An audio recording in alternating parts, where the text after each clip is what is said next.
Good evening, and welcome to Louisville Late Night.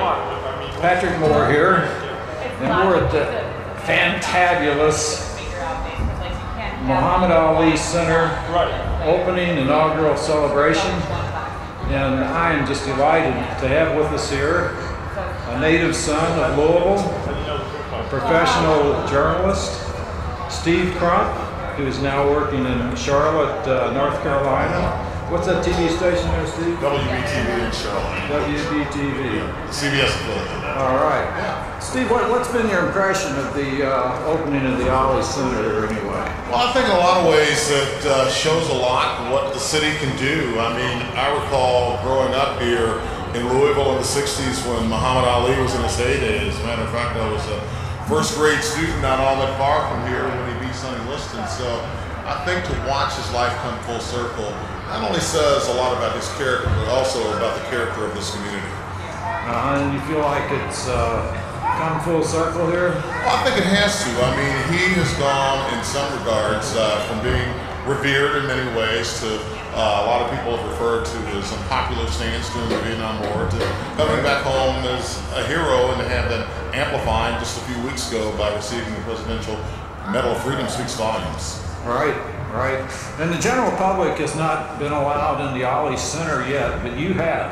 I have not just yet. Actually, I got into town late Friday night and came over and started shooting the gala on Saturday, and so from there I'm waiting with bated breath. But you've heard the buzz. Oh, absolutely. But from everyone that I've talked to that's been through there, they say it's a phenomenal place to take in. Steve, growing up in Louisville, can you think of any stories regarding Muhammad Ali in particular that maybe haven't leaked out to all these roving reporters? And I think I was listening to Joe Elliott this morning on the radio, and what kind of came through there as it relates to answering your question is the fact that here's a guy who had the empowerment to make people believe in themselves. There is a friend of mine who lives in Eastern Jefferson County that talked about how they had written Ali a letter to come to their school for handicapped children. And one day he showed up to the surprise of a lot of people. It was one of those things of where when they made the inquiry, it was the proverbial snowball's chance. But when they showed up, Ali and his wife Lonnie, it really put a lot of life into those kids from what I was told. So he actually walks the walk when it comes to giving. Absolutely, and I think when you look at the west end of the city, there have been plenty of times and countless stories of Ali showing up, for an example, at the corner of 28th and Greenwood in an old broken down truck and handing out copies of the Quran that he would autograph for anybody that would come up and receive one. There are tons of stories of him being in public events, such as the U of L basketball game, where he'll sign autographs and he will not leave until everyone has had a chance to either get an autograph or shake his hand. So that speaks volumes about his character.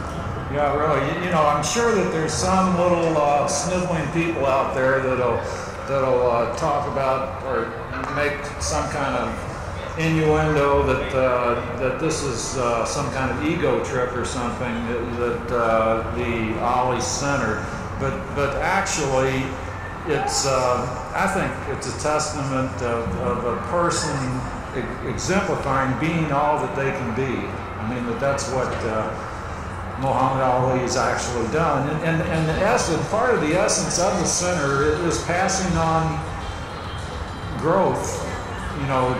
How did Ali do it? He's telling us. I was at his boyhood home yesterday, 3302 West Grand, and I've driven by there many, many times over the years growing up in this community. And I was amazed at the number of out-of-town journalists and even people from the French press that showed up.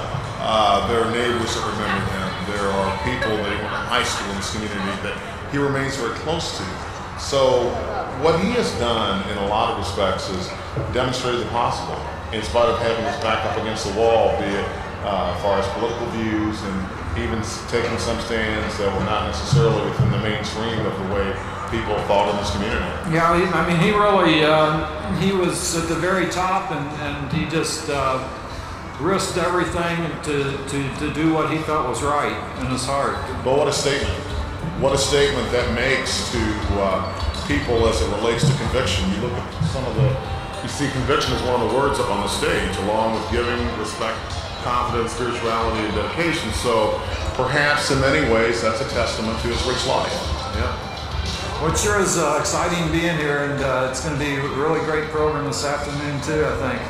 Well, it's always an honor to come back home, and it's always an honor to, share my views. And when people ask you what you think, I think that's very special as well. And from I guess one native son here, it's just overwhelming to be home and to be a part of this. Steve, thanks so much for joining us on Louisville Late Night. Great, thank you for having me.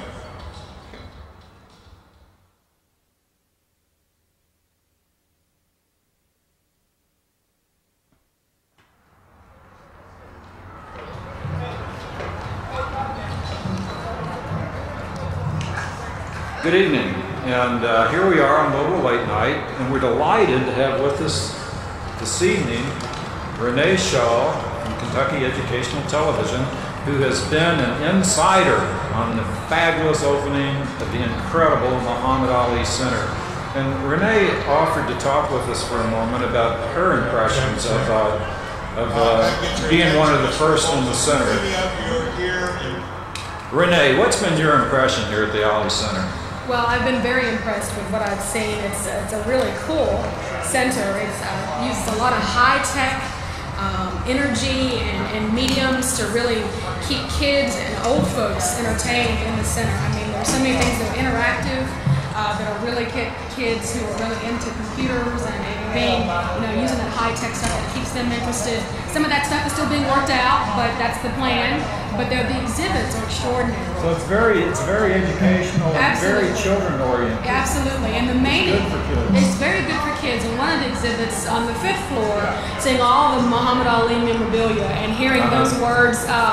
And I was too young to actually remember it firsthand, but remembering